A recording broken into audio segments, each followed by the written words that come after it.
Good morning everyone.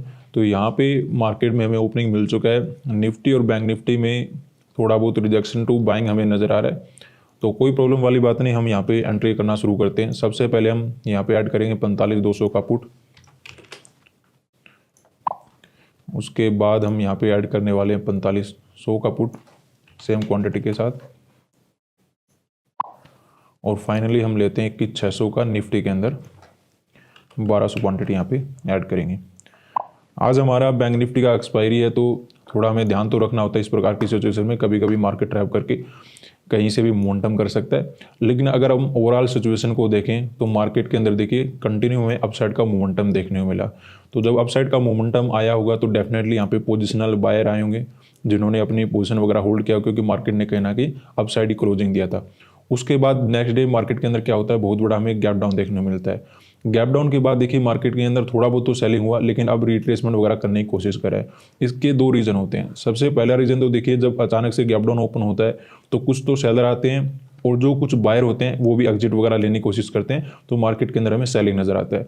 लेकिन क्या होता है कि एक्सपायरी के अंदर अगर इतना बड़ा गैप डाउन ओपन हो गया है तो यहाँ पे जो बाय वगैरह करके गए हैं उनके प्रीमियम बहुत ज़्यादा कम हो जाते हैं। तो कुछ ट्रेडर क्या करते हैं, अपनी पोजीशन कट नहीं करते, वो वेट करते हैं कि मे बी मार्केट रिकवरी करे या फिर थोड़ा बहुत अवरेज करने की कोशिश करेंगे। इवन यहाँ पे 45,000 का लेवल है, तो जब लेवल के वगैरह के नीचे जाने की कोशिश करेगा, ज़्यादा ही 50 पॉइंट निकाल देगा, उसके बाद वो अपना डिसीजन चेंज करेंगे, या तो अपना हीरो जीरो करेंगे या फिर वो अपनी पोजीशन कट करने की कोशिश करेंगे।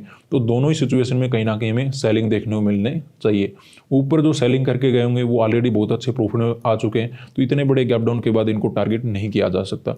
निफ्टी के अंदर हमें एक छोटा सा ब्रेकआउट तो हुआ था, लेकिन इसको हम ब्रेकआउट कंसीडर ना भी करें तो भी कोई बात नहीं, क्योंकि यहाँ पे भी जो सेल वगैरह करके बैठे हैं वो भी कहीं ना कहीं अच्छे प्रॉफिट में आ गए होंगे। और यहाँ पे जो बाइंग करके बैठे हैं इनके देखिए दो ही रास्ते हैं, या तो यहाँ पे अपनी पोजीशन कट करे या फिर क्या करना पड़ेगा, जैसे ही मार्केट 21,500 के नीचे जाएगा या फिर 21,500 तक पहुंचेगा तब तक इन्हें अपनी पोजीशन वगैरह कट करना होगा। कहीं ना कहीं इनको ही टारगेट करने के लिए हमने प्लान बनाया। अब देखिए अपर साइड की ऐसा नहीं है, जो भी मिलेंगे कहीं ना कहीं में डाउन साइड के लिए मिलेंगे। दूसरा हमें गैप डाउन में मार्केट के अंदर बहुत अच्छा मिला है, तो मार्केट के साथ चल रहा है। तो इन 2-3 बातों को ध्यान में रखते हुए हमने यहाँ पे पुट साइड का ट्रेड बनाया। अब देखिए रिस्क किस बात का होता है कि एक्सपायरी के दिन होता है, तो हो सकता है मोमेंटम ना करे, मार्केट साइडवेज रहकर एक जगह पे थोड़ा बहुत ऊपर निकल गया, नीचे रह गया, ऐसा भी मोमेंटम कर सकता है। मार्केट ऊपर भी जा सकता है, तो उसमें हमें क्या करना होता है, लॉस बुकिंग करना होगा हमें। अदरवाइज अगर मार्केट में 45,000 के नीचे ट्रेड करेगा तो जो यहाँ पे अवरेज कर रहे होंगे या फिर फर्दर जो बाइंग कर रहे होंगे या जो भी बाइंग करने वाले हैं या फिर जो फर्दर सेलर आने वाले हैं, उनकी वजह से हमें कहीं ना कहीं सेलिंग मिल जाना चाहिए।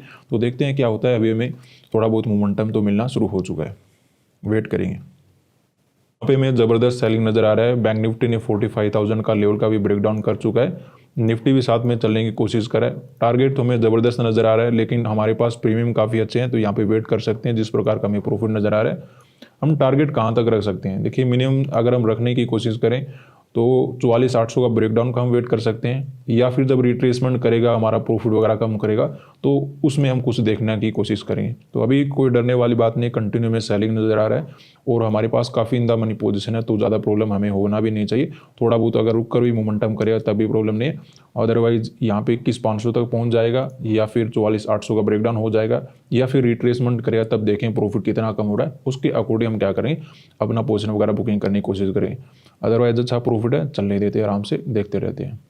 तो यहाँ पे बैंक निफ्टी थोड़ा बहुत होल्ड करने की कोशिश कर रहा है, निफ्टी भी सपोर्ट वगैरह नीचे नहीं जा रहा है, लेकिन जब ग्रीन कैंडल बनते हैं तो प्रॉफिट थोड़ा बहुत ज़्यादा ही कम करने की कोशिश मार्केट कर रहा है। तो हम यहाँ पे रिस्क ना लेकर एग्जिट वगैरह ले लेते हैं। अदरवाइज तो मैं थोड़ा लंबा वेट करना चाहता था, अच्छे टारगेट हमें नजर आ रहा था, लेकिन जैसे ही ग्रीन कैंडल बनते हैं प्रीमियम काफ़ी ज़्यादा कम हो रहे हैं। तो बात कर लेते हैं कि यहाँ पे हमने पोजीशन क्यों बनाया था, क्योंकि हमें बहुत बड़ा गैप डाउन देखने को मिला था। तो जो सेल वगैरह करके बैठे थे तो इनको यहाँ पर बैठकर टारगेट बिल्कुल भी नहीं किया जा सकता था।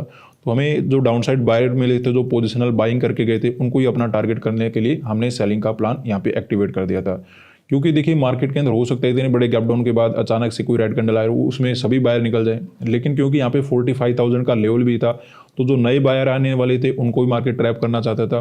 और जो ऑलरेडी जो बाय वगैरह करके बैठे थे, एक्सपायरी के कारण क्या होता है, प्रीमियम काफ़ी ज़्यादा कम हो जाते हैं, तो वो क्या करते हैं, या तो अवरेज करेंगे या फिर हीरो जीरो करने की कोशिश करेंगे, या फिर कम से कम 45,000 के लेवल का अच्छे से ब्रेकडाउन होने का वेट करेंगे।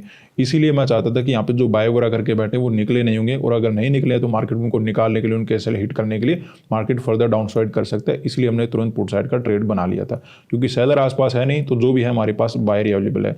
ऐसा ही कहीं ना कहीं निफ्टी के अंदर था, यहाँ पे भी एक छोटा ब्रेकआउट कह लीजिए या फिर आप रेजिस्टेंस भी कह सकते हो, इसमें कोई दो राय नहीं है।